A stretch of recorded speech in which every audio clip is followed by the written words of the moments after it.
we'll learn how to use the switch activity in our workflows. Ready to begin? Okay, the switch activity allows us to select one out of multiple choices, based on the value of a specified expression. This activity is useful when categorizing data according to a custom number of cases. For example, storing data into multiple spreadsheets or sorting through names of employees. It's a powerful tool in automating processes that involve making decisions based on certain conditions. Let's consider the following business case. We have the Invoices by Company Code folder that contains several invoices. We want to separate the invoices into folders based on the company code specified in the file name. To solve this scenario, we'll create a workflow that gets all of the files from the corresponding folder and loops through the files using a for each activity. It then checks the last 3 characters of the file name and moves the files accordingly. Let's do this. First, we'll create a new sequence.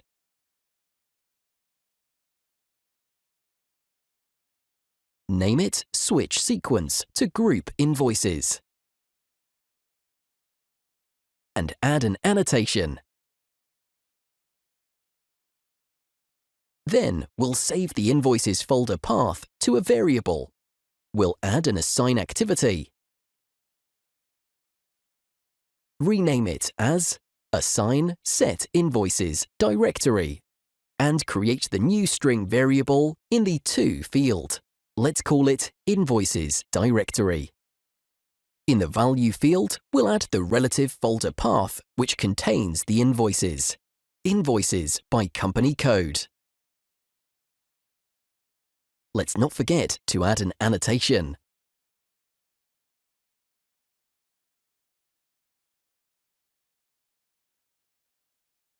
Let's add another assign activity to get the list of files in the folder. Rename it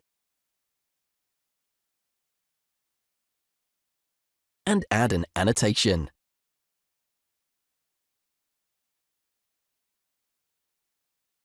Next, create the new string variable in the To field. Let's call it Invoices List. Let's change the data type of the variable to an array of strings. We'll use the directory.getFiles method to set the value. This returns the names of files that meet the specified criteria.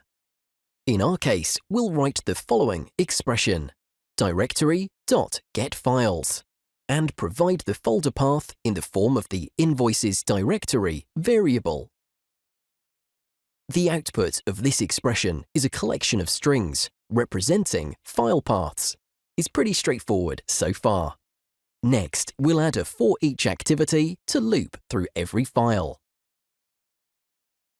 For the In field, add the Invoices List variable. This activity will look at each file in the provided variable. We'll also change the current item name to Invoice. You've learned this already in the previous video, but it's a good moment to pause the video and check the argument type property of this activity. What did you notice?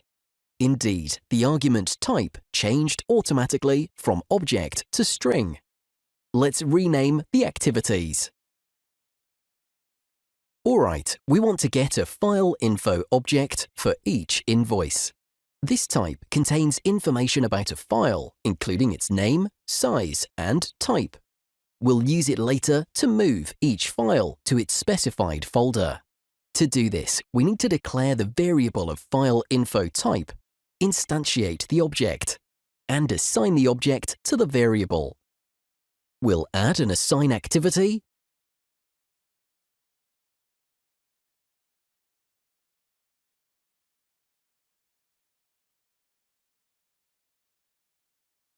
press Ctrl+K to create a new variable. Let's call it File. Currently, it is of string type, but we need to change it to File Info. This variable will be a file info of each item that we get from the directory. To instantiate the object, we'll use the NewFileInfo expression and provide the invoice file path as the argument. Now that we have the information about our file, it's time to get the file name. This file name is the short name of the file without the extension. To do this, we'll use a second assign activity.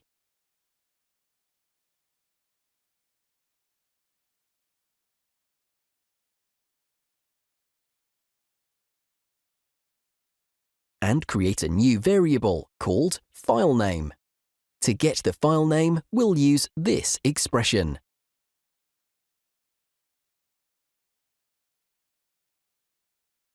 Let's unpack this.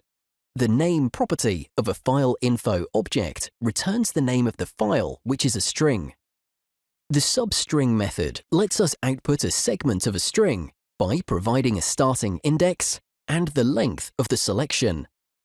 The starting index is 0, but what does it mean that the length is expressed as last index of .c?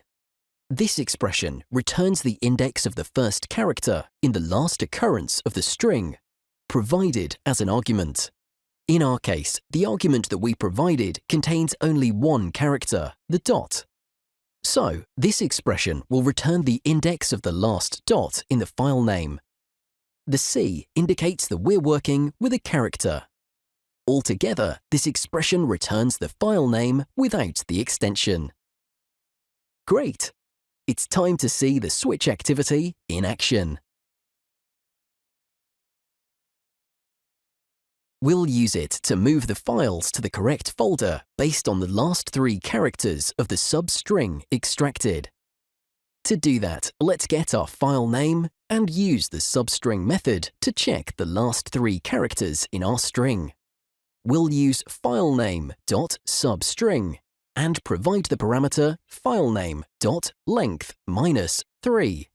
This means that our starting index is 3 characters before the end of the string, and the length is whatever is left. Notice the validation error that we're receiving. That is because we need to change the type argument from int32 to string. And of course, let's rename the activity and provide an annotation. Next, we'll set the behavior for the cases. Let's start with a default case, the one where the input doesn't match any of the other cases. So, let's add a message box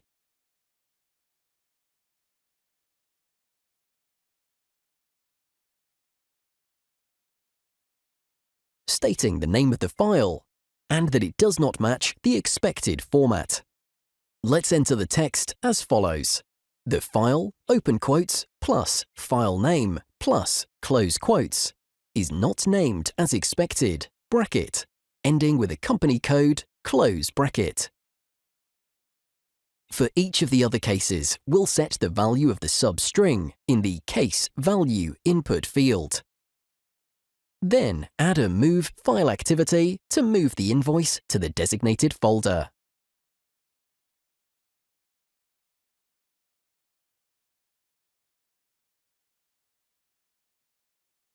It's important to remember that the case input field is the only place where quotation marks are not used to write strings. We'll need the full path of our existing invoice. Let's enter file.fullname in the path input field. As you can see, file.fullname is different from file.name. File.fullname contains the full path, while file.name contains only the short name of the file. Now, all that's left to do is to add the destination path. To do this, we'll add the specific folder to the invoice directory. Check on the Overwrite checkbox.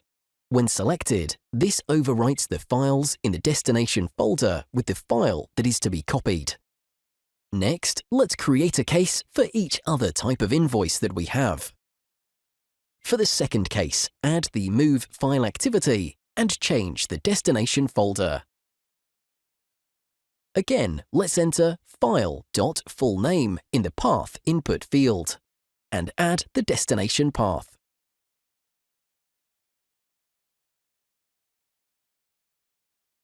Check the Overwrite checkbox. Let's add the third case.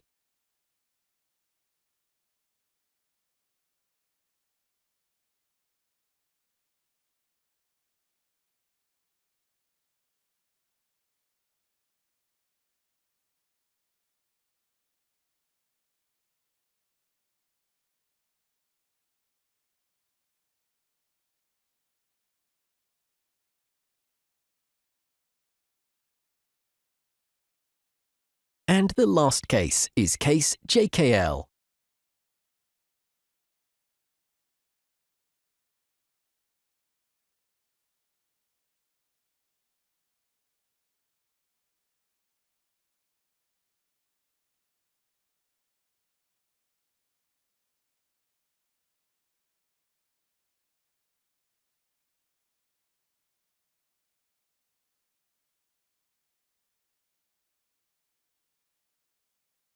It's time to see what we've got. Let's save and run our process.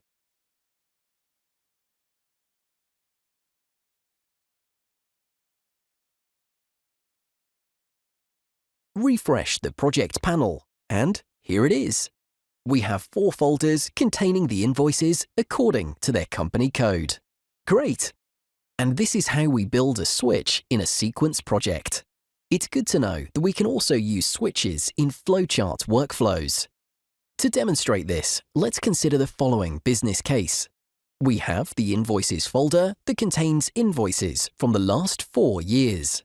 We want to sort the invoices in different folders, one for each year. The last 4 digits in the file name indicate the year.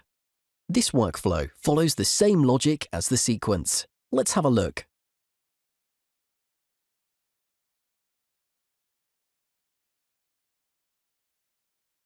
The flowchart uses these variables.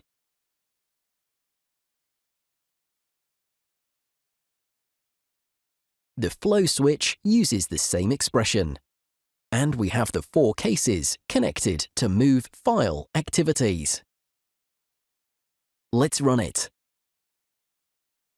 We receive the message box stating that all files were processed. Click OK and let's refresh the project panel.